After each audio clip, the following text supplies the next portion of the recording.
In Baldur's Gate 3, creating a strong multi-class combination involves finding a synergy between two or more classes that helps enhance your character's abilities and fits into your role-playing concept. Given that we only have 12 levels in BG3, we need to carefully think about what exactly we win by multi-classing, but also consider what we lose by foregoing remaining in that single class all the way through, such as extra feats or powerful spells you may no longer have access to. So in this video I will be ranking every class as a multi-class option in Baldur's Gate 3. As always, keep in mind that every character will be able to perform well enough, even in Tactician difficulty. The game isn't all that difficult, so just pick the options you think sounds the most fun. This is simply an extensive analysis for those that are interested in theory crafting and min-maxing their characters. With that being said, hello everyone, my name is Dark Hero, welcome back to my channel where we cover BG3. Thank you so much for being here and let's get into it. So by picking the Barbarian, not only do you get simple weapons and martial weapons proficiency, you also get shields proficiency. You don't get any armor, as you do get an armor defense, which will add your constitution modifier to your armor class. And of course, because you're a barbarian, you get access to rage, which will deal 2 extra damage with melee and improved weapons and when throwing objects, on top of giving you resistance to physical damage and advantage on strength checks and saving throws. So taking a barbarian dip can be very beneficial, just because you essentially get to be a bit more tanky, and you also deal 2 extra damage, all at the cost of a bonus action. That being said, whenever you are raging, you cannot cast any spells, and that includes Smite as well. And because spells can be so powerful, and with almost every class having access to spells, it becomes a lot harder to multi-class into Barbarian. Reckless attack can be a nice way to gain advantage on attack rolls, with the downside that the enemies will also gain advantage against you, but you could pair this with a rogue so that you can guarantee a sneak attack when you otherwise don't have advantage against a target. Now, as for the Barbarian subclasses, I don't think they're all quite amazing. Wild Magic Barbarian can be wacky and fun, with you being able to proc all sorts of crazy effects. But if you're simply seeking to use magic spells, you can always multi-class into a spellcasting class. Berserker is a really bad subclass in my opinion because of the drawbacks it has, as you'll get a penalty to your attack rolls every single time you attack with this, stacking up until you finally miss an attack, and I really don't see the point of this, as this will end the frenzy, and so you'll need to rage again, which means you'll be spending more rage charges which restore on a long rest. If I were to take a Barbarian subclass, the only one I would recommend as a multi-class would be the Wild Heart, as you can get some decent perks out of these ones. Personally, I like the Bear Heart the most because of the extra resistances it provides, making Barbarian just a bit more tanky, and I think Barbarians by default are a character that need a lot of ability scores, as they want to have high strength to use their rage, dexterity to have a higher AC, and constitution to gain even more AC. But overall, I would say that Barbarian is a nice level 1 dip, but really nothing else, and because of that I'm going to put it in the C tier. Next on the list we have the Bard. Bards are very fun to multi-class into, but at the same time they are a class that typically you would like to take more than just a couple of levels in. They do gain access to pretty decent cantrips and spells as well, letting you be a damaged spellcaster but also a supporting ally that can heal their teammates with Healing Word or Cure Wounds, or CC their enemies with Sleep or Tash's Hideous Laughter, or just make your character a lot better for those dialogue checks, and additionally you get to pick a skill proficiency to add. More importantly, what you really want from Bard is Bardic Inspiration, letting you consume a charge to add a 1d6 bonus to an attack roll, ability check, or even saving throw, with these charges restoring on a long rest. But the thing is, these charges can restore on a short rest if you get to Bard level 5, at which point you're really committed to that and it's no longer just a couple of levels dip. You do get Jack of all trades, which lets you add your proficiency bonus to ability checks you're not proficient in, essentially having at the very least a +2 on anything you do, which is pretty nice, and you do essentially get a third short rest with Song of Rest. College of Valor ends up being the worst option out of all these subclasses if all you're trying to do is multiclass, as it really doesn't offer anything substantial. College of Lore, however, is going to add Cutting Words, an amazing reaction that lets you use your Bardic Inspiration to decrease 1d6 from an enemy's roll or ability check. And I think that this is one of the best support utilities in the entire game. Alternatively, College of Swords allows you to get not only one fighting style, although you only get to pick from dueling or two-weapon fighting, but you also get your flourish attacks, letting you add a 1d6 to your attacks and possibly hitting 2 enemies at once, gaining a +4 to your AC, or pushing the enemies away while also teleporting to them. And the best part about all of this is that you can do this with your melee weapon and with your ranged weapon as well. And of course, because you reach bar level 3, you also gain access to a couple of pretty powerful level 2 spells. I think the benefits that you get out of the Bard multiclass are certainly quite nice, especially if you go with College of Lore or College of Swords. But again, whenever I multiclass into Bard, I always want to take a few more levels, because you're already at level 3, one more level is going to give you a feat, at level 5 you end up getting expertise, your Bardic Inspiration becomes stronger and it now restores on a short rest, and at level 6 with College of Swords you gain an extra attack, and with College of Lore you gain access to magical secrets, which gives you a huge spell list to pull from that is extremely powerful, especially at that level. In conclusion, multiclassing into Bard is certainly good, but you always want to take more levels, so it's not ideal, so I'm going to place it in the A tier. Next on the list is Cleric. Now Cleric gives you access to a few cantrips, one of which is Guidance, which I think is the very best cantrip in the entire game, letting you add a 1d4 bonus to ability checks, and because it is a cantrip, you can proc this every single time you go for a dialogue check. You also get to pick some prepared spells, with the number of spells you get depending on your wisdom modifier. And these spells are all fantastic. You get Cure Wounds and Healing Word, letting you play the part of a healer. Guiding Bolt is a fantastic spell that deals nice radiant damage and also gives advantage on the next attack roll against the target. Plus is just a fantastic buff, giving your party a 1d4 bonus to attack rolls and saving throws. And Sanctuary is a very underrated bonus action, making it so that enemies are not able to attack you for 10 turns. You also get to pick your subclass right at level 1, with each of these subclasses giving you a different feature depending on what you want to do. So of course some are better than others, but the one I want to highlight is of course the Life Domain, which right out of the bat gives you Cure Wounds as well as Bless. And specifically Life Domain also gives you Heavy Armor Proficiency, which not all of these domains give you, and Disciple of Life, which is going to give you a +2 to your healing on top of the spell's level. By multiclassing a single level of Cleric, you gain all armor proficiencies, Cure Wounds and Bless on top of just becoming a better healer with Disciple of Life. And again, you gain some really good cantrips and some really nice spells as well. I really do believe that Cleric needs to be highlighted as a very powerful multi-class option, although I don't really recommend going any higher than a single level when multi-classing into Cleric, because I don't think the benefits are all that amazing. They're still quite good with the Life Domain Cleric, giving you even more options to heal yourself and aiding your allies. Though it should be noted that if you reach level 3 with your Cleric, you'll gain access to Warding Bond, which is a very underrated spell as well. That being said, because the other Cleric domains aren't as good for multiclassing in my opinion, I'm going to place the Cleric in the A tier. Next on the list is Fighter, which gives you proficiency with simple and martial weapons on top of light armor, medium armor and shields. And right at level 1 you get Second Wind as a bonus action, letting you heal for 1d10 plus your fighter level. You also get to pick from a fighting style, and of course all of these are quite fantastic. But the highlight of multiclassing into Fighter is of course gaining Action Surge at level 2. For those of you that don't know, Action Surge lets you gain an extra action whenever you use it, with Action Surge restoring on a short rest. And because it is an extra action and not an extra attack, you can, for example, If you're a wizard, multiclass into fighter to gain access to all of these weapon and armor proficiencies, and be able to cast Fireball, Action Surge, and then cast another Fireball.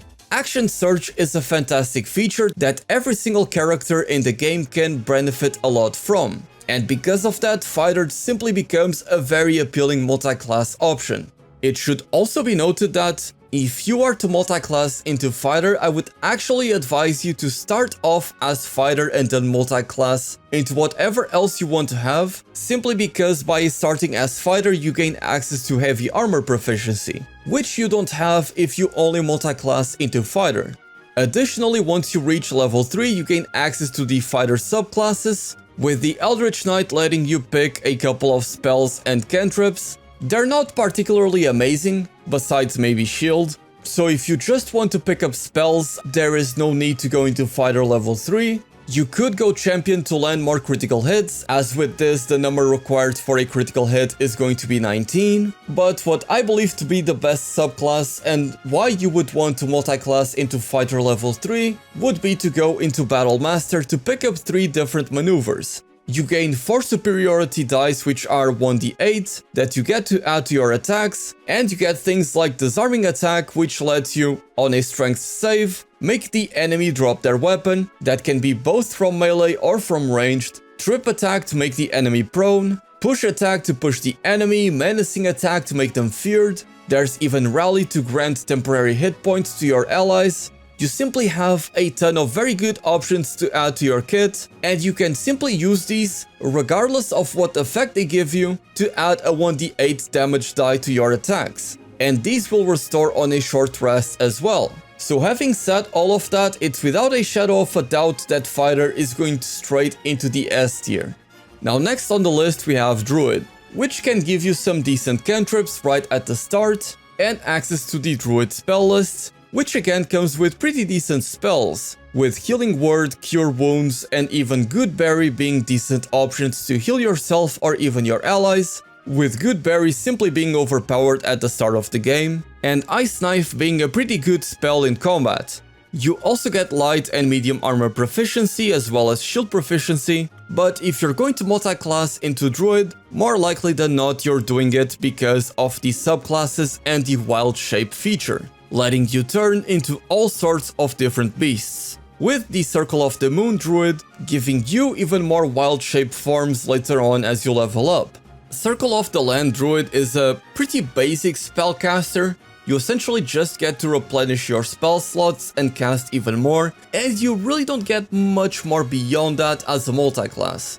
Circle of Spores Druid can be a pretty decent alternative to add a bit of extra damage, although you are really not going to get to that point of the Circle of Spores power fantasy, where you are essentially a Spore Necromancer. So because of that, it's not really amazing. And Circle of the Moon, it can be nice to have the option to spend a bonus action to wild shape into all of these forms. Granted that you get all of these wild shapes right at level 2, regardless of which subclass you pick, with the bear being the one that you gained from being Circle of the Moon at level 2. But the thing is that these wild shapes are very powerful at the beginning of the game, but they don't scale very well into the later levels. And for example, in case of Wild Shape Bear, you start off with 30 hit points, which increase every couple of levels. Which means that if you're multiclassing, you already have some levels spent in some other class, so by the time you get the Wild Shape, it isn't going to be as powerful because enemies simply deal more damage, so the HP you gain from it isn't as good. And the Druids, and Circle of the Moon specifically more so than any other, really want to stay in the Druid class to improve their Wild Shape. Additionally, when you perform Wild Shape, you only get to keep Intelligence, Wisdom, and Charisma, and so you need to take that into account when you multiclass into Druid. You may be leveling Strength, Dexterity, and Constitution, and those things simply aren't going to matter whenever you Wild Shape, so you may end up wasting stats because of it. So because of all of that, I simply don't believe that multiclassing into Druid is all that good, so I'm going to actually place it in the D tier. Next on the list we have Monk. With Monk you only gain access to simple weapons and short swords for proficiencies, as the main gimmick of the class is of course the unarmed strikes. You gain a bonus unarmed strike, meaning that if you use a weapon attack, you can then spend a bonus action to use your unarmed strike. And of course, as you level up with Monk, that unarmed strike is going to deal more damage. You also get Flurry of Blows, which lets you use your key points, which you gain at every Monk level, to use as a bonus action to deal even more damage, with you being able to use your strength or your dexterity, whichever is higher, for attacks with your monk weapons and unarmed attacks. And on top of all of that, you also gain an armored defense, which lets you add your wisdom modifier to your armor class.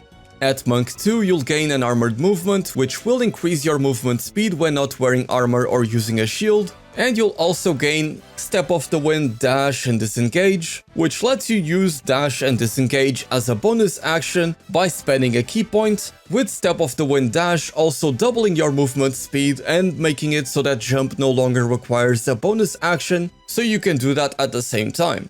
You also gain Patient Defense, which for a turn is going to grant attack rolls against you with disadvantage, and you will have advantage on dexterity saving throws, all at the cost of a bonus action and a key point.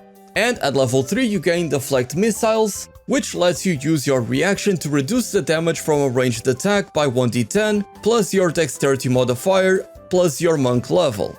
If you can reduce the damage of that ranged attack to 0, you can then spend a key point to send that attack back.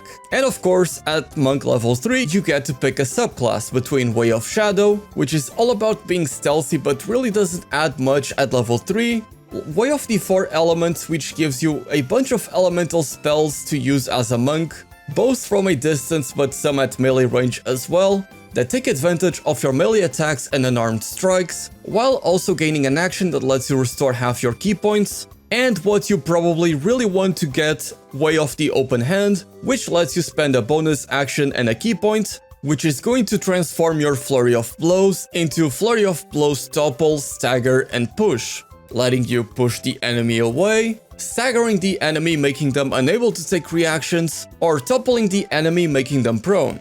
Now the thing about the monk subclass is that you don't get a lot of key points and you really want to use them. But at the same time, you don't really gain many ways to use them effectively besides Flurry of Blows until you get to higher levels. And your Flurry of Blows isn't all that amazing until you get Way of the Open Hand. And also your unarmed strikes aren't going to do a lot of damage if you don't have a high monk level. And at monk level 5 you get Stunning Strike, which as the name indicates, lets you stun the enemy, and you could combine that with Way of the Open Hand to become an unstoppable CC machine. The unarmored movement and Step of the Wind are nice benefits that you get from this, but as we'll see later on, you almost get the same things from Rogue, except that they are not tied to a resource management, so they end up being better in that regard. I think Monk is a strong class in BG3, but I just don't think that it is a very good multi-class option, but with Flurry of Blows with Monk of the Open Hand being so good, I think I'm willing to place it in the B tier. The next multi-class option we have is the Paladin. With the Paladin you gain proficiency in simple and martial weapons along with light and medium armor as well as shields. And just like with a fighter, if you were to start off as a Paladin you would start with heavy armor proficiency. As a Paladin, right at the start you gain some pretty cool class abilities, with Lay on Hands being a way to heal yourself or an ally, as well as cure them of any diseases or poison, Divine Scent to gain advantage on attack rolls against Celestials, Fiends and Undead, of which there are a ton in BG3, along with a third class action that is going to depend on your subclass, because Paladins get to pick their subclass right at level 1.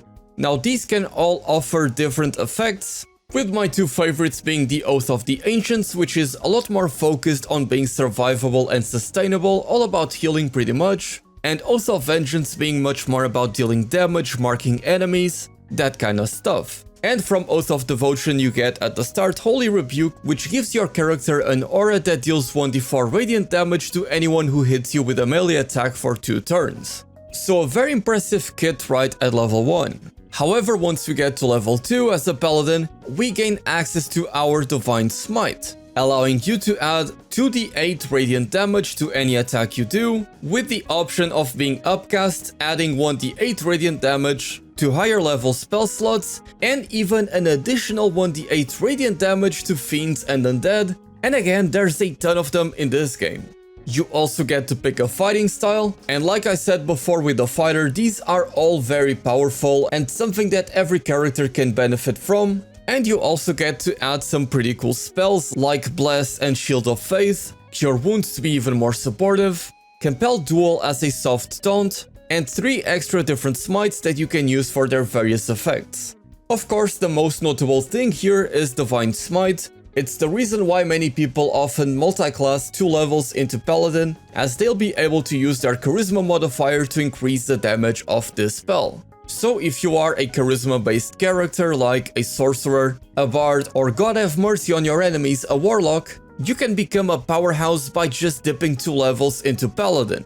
Paladins at level 3 don't really get a whole lot. They gain Divine Health, which makes them immune to being diseased, which is nice, but it's not amazing. And then they gain a couple of actions as well as oath spells. And here is where your choice really matters. With, in my opinion, Oath of Vengeance being a lot stronger, because you gain a class action that allows you to impose advantage on a target for 10 whole turns, by only consuming one of your Channel Oath charges, as well as a bonus action. And from the spell list that you get from the Oath of Vengeance Paladin, you also get Hunter's Mark, which is very good.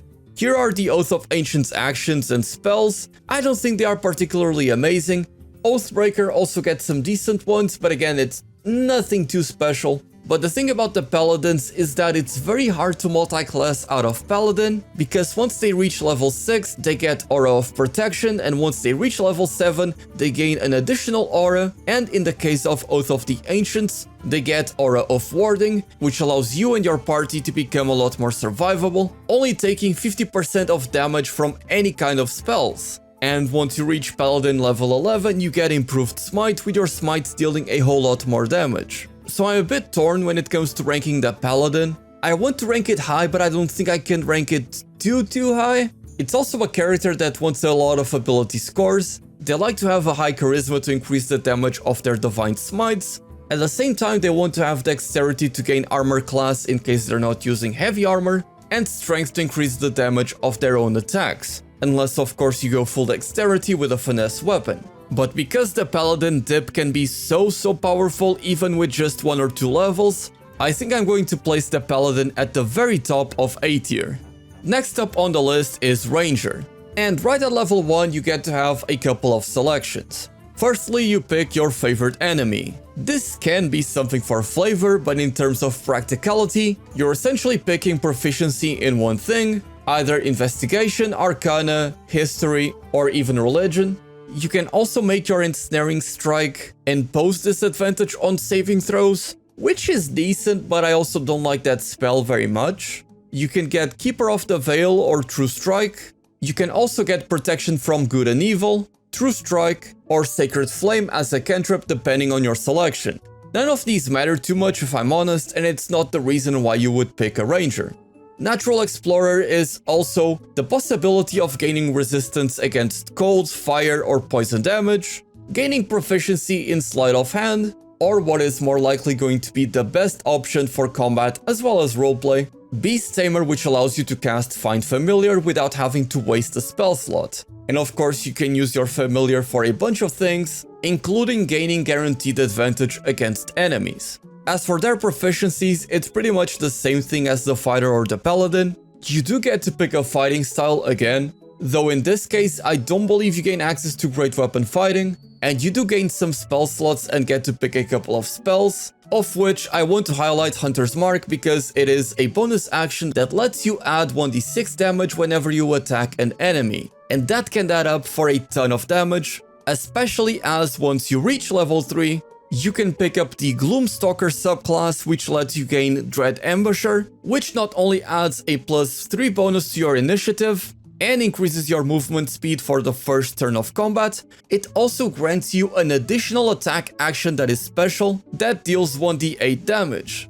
Think of it as having a different extra attack, which you do get extra attack at level 5 as well. As for the rest of the Gloomstalker features, they are not that important or amazing. Umbral Shroud is the way to become invisible if you are obscured, which can come in handy in combat in certain scenarios, and you also get to hide as a bonus action. All of that on top of getting Disguise Self, which is a decent spell.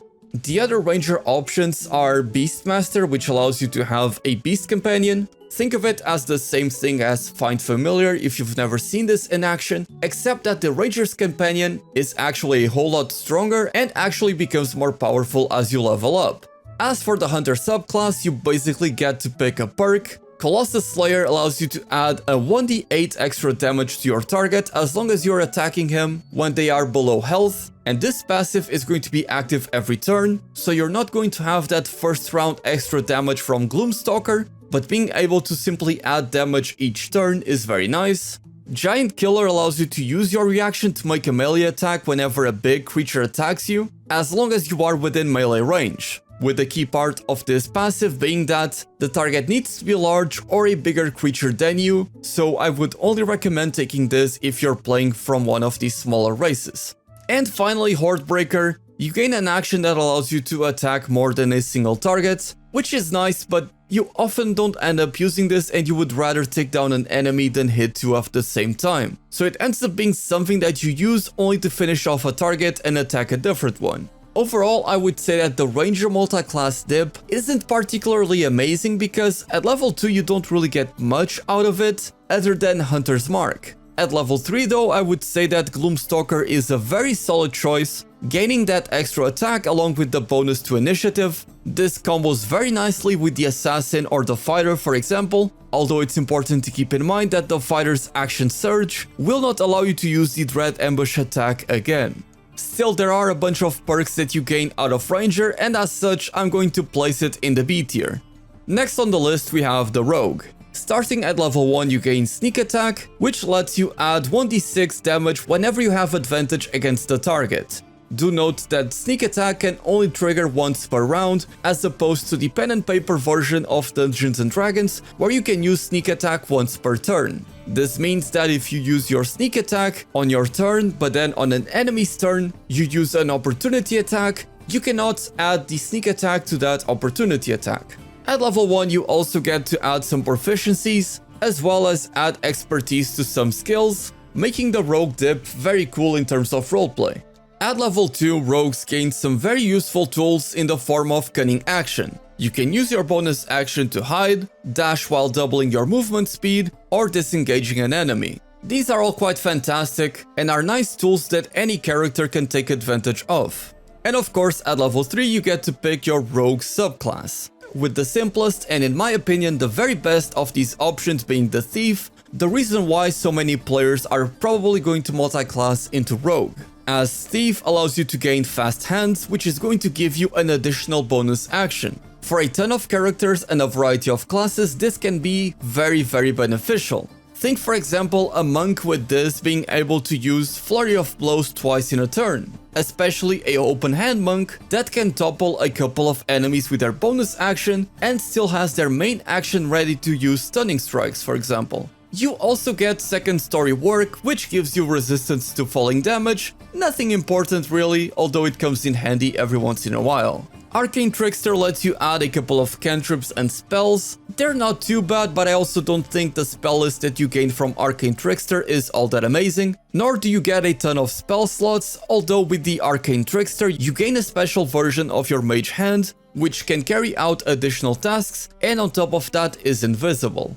And finally the Assassin. It makes it so that any attack roll against a surprised creature is going to result in a critical hit, which can add a ton of damage. And with Assassin Initiative, you basically gain advantage on attack rolls against creatures that haven't taken a turn yet. You're really playing into that power fantasy of being the guy to initiate combat and straight up going for a backstab. But more importantly, you gain Assassin's Alacrity. This makes it so that whenever you start combat, you immediately restore your action as well as your bonus action. This is fantastic because you can initiate combat with a sneak attack, and since the enemy is surprised, it's going to result in a critical hit. And if, for example, you're also a Paladin, you can also add a Divine Smite critical hit, and thanks to Assassin's Alacrity, you can, right after, do another sneak attack. And in many cases, because you initiate with a sneak attack, the enemy is going to be surprised, which means that is another critical hit. Assassin is all about dishing out Nova damage on the first round, and it pairs really nicely with the Gloomstalker Ranger as well as the Fighter.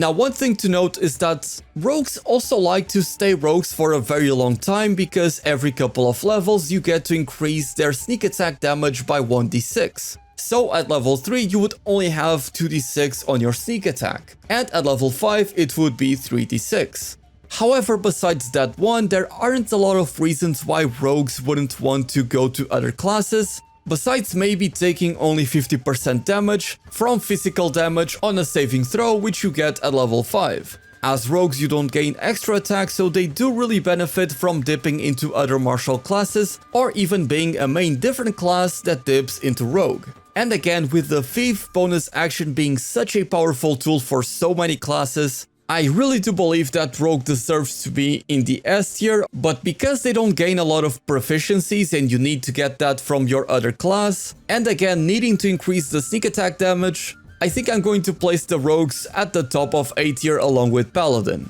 Next on the list is Sorcerer. Sorcerer grants you access to 4 different cantrips, all of them being quite nice, as well as 2 different spells of your choosing, notably Chromatic Orb, Magic Missile, and Shield. Mage Armor can also be very good, as sorcerers are going to be lacking in armor proficiencies, so gaining that extra AC can be very nice.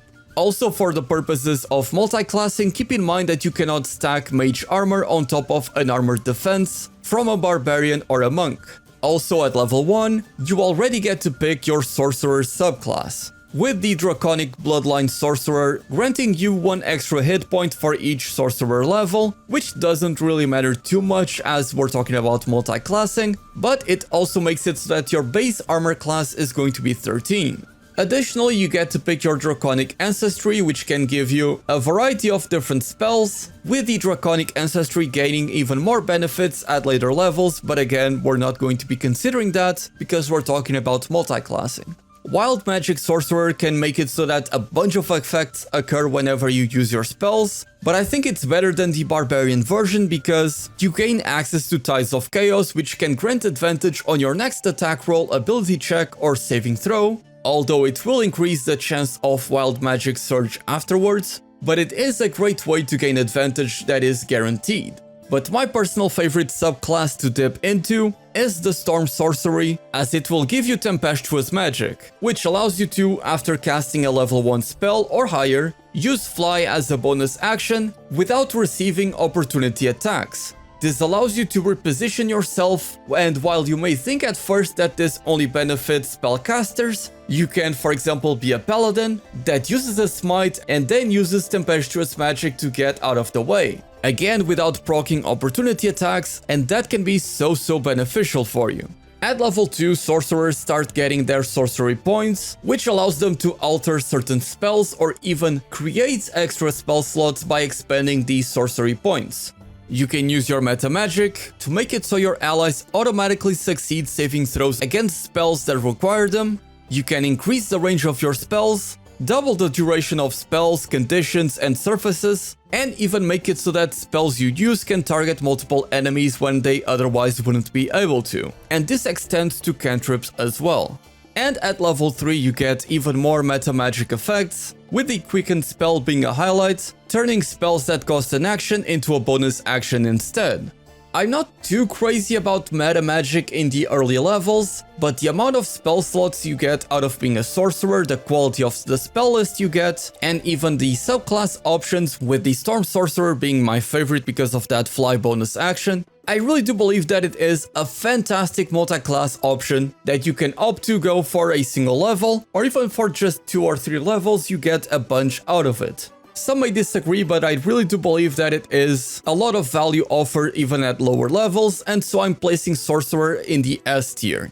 Next on the list is the Warlock, yet another charisma spellcaster. By choosing the Warlock class, you gain proficiency in light armor and simple weapons, you get access to a couple of cantrips, with of course one of them being Eldritch Blast, as well as a couple of spells, with the highlight being of course Hex, which pretty much functions like Hunter's Mark, using a bonus action and a spell slot to mark an enemy, and letting you deal 1d6 necrotic damage each time you attack them. However, with Hex, you gain the extra benefit of being able to choose an ability that target has disadvantage against. So if, for example, you are a Battlemaster fighter and you multiclass into Warlock, you can place a Strength Hex on an enemy, which will give him disadvantage in Strength, and then you are more likely to land your Battlemaster maneuvers like Trip Attack or Disarming Attack. It's absolutely a fantastic spell, one of the very best in the game in my opinion.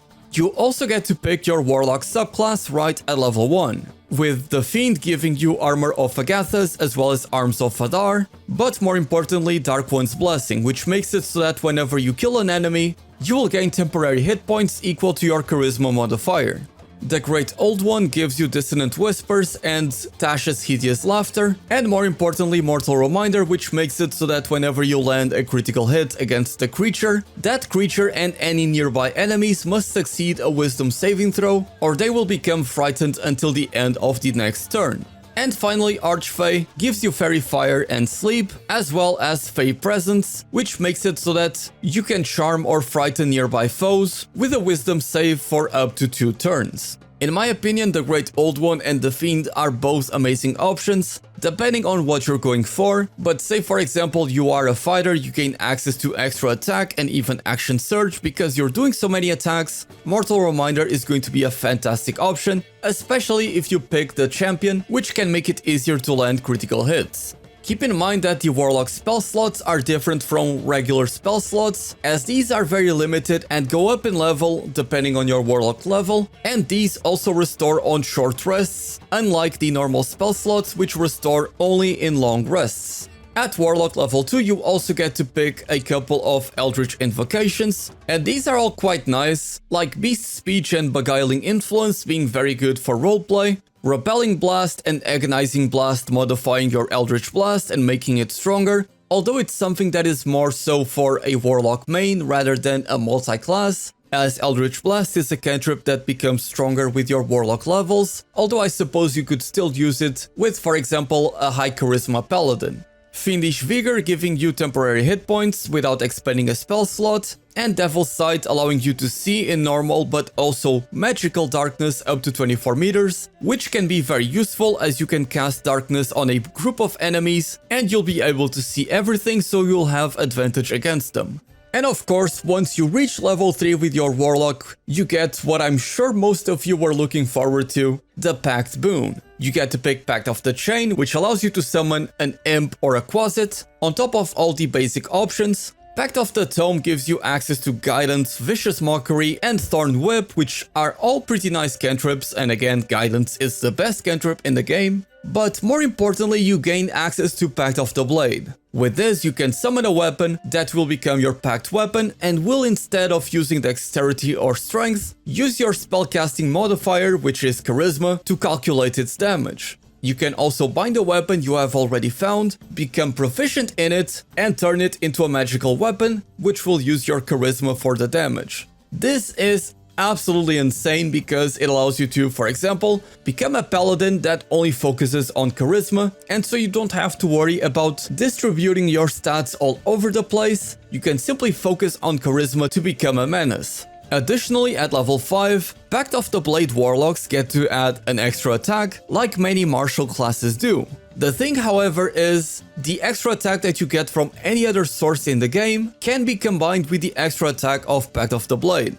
Going up to level 5 is not necessarily just a dip. I would argue that it is going much deeper than that, and so it is hard to take that into consideration when it comes to multi-classing, but just keep that in mind because it allows you to get 2 extra attacks, and if you're a fighter you can also have Action Surge on top. But even if you don't pick Pact of the Blade, there's still a lot of very good things that you get out of being a Warlock, from very powerful spells, now including Hold Person and Misty Step, that can use spell slots that restore on a short rest, and the Eldritch Invocations giving you some extra tools to make yourself more powerful. I really do believe the Warlock has a ton to offer, but because it doesn't offer a ton of proficiencies, and because it does specialize in the charisma stat, it doesn't fit in with as many classes as maybe you would hope. Still, it's an amazing option, and so Warlock is going into the A tier for multiclassing. And finally we have the Wizard. The Wizard is an intelligence-based caster that lets you take 3 cantrips at the start, all of these being quite nice. And you also get to pick 6 spells from a pretty impressive spell list right at level 1, with the highlight of course being Shield. Additionally, as a wizard, you also can replenish spell slots while out of combat by expending what is called the Arcane Recovery Charge, which you gain more of as you level up as a wizard. But more importantly, however, as a wizard, you can spend some gold and use the scrolls that you have been collecting throughout your adventure, and if you're like me, you've been hoarding them and not using as many of them, and you can learn that spell and become able to use it. And that is insanely good. You get to have that at level 1. With a single level 1 dip, you get to add some amazing spells from any of the scrolls you have, on top of getting all of these spells and cantrips. That is absolutely amazing. And sure, it takes up intelligence, which not as many classes are going to use, but when it comes to a single level multi-class dip, I think the wizard is just unrivaled. Like for example, I can learn the spell Web like I have here, and it really doesn't matter what my intelligence score is, it's still going to be very good. At Wizard level 2 you already get to pick your subclass option. There's 8 different options here, all of them offering something pretty unique but nothing too special. With the Evocation Wizard, for example, being very good if your party is comprised of melee combatants, so that your allies automatically succeed the saving throws against your evocation spells. The Illusion subclass allowing you to cast Minor Illusion as a bonus action, and Abjuration Wizard protecting you from your own spells. Personally, I'm not too impressed by any of these subclasses, but the Wizard package itself is very strong, so these are not bad options at all. And of course, once you reach Wizard level 3, you gain access to level 2 spells, and these are going to depend on the subclass of your choosing, with many of them, if not most of them, being quite good. You don't gain any class features that are of importance around these lower levels, but the expanded spell list of the wizard combined with the ability to learn spells from scrolls allows for one of the most powerful multi-class options in the entire game, and as such, I really do believe that I really would not be doing them justice if I didn't put them in the S tier. These are my final rankings for the multi-class tier list in Baldur's Gate 3. Again, keep in mind that you can always go a few more levels into these classes, at which point the benefits are going to change up quite a bit. The game allows you to have a ton of variety and build diversity, so don't worry too much. Even if I placed a certain class lower on the tier list, you can still have a ton of fun and be very powerful with all of the classes in the game, even on Tactician difficulty. But with that being said, let me know how you would rank these in the comment section below. Subscribe if you look forward to more Baldur's Gate 3 videos. As always, my name is Dark Hero, and thank you very much for watching.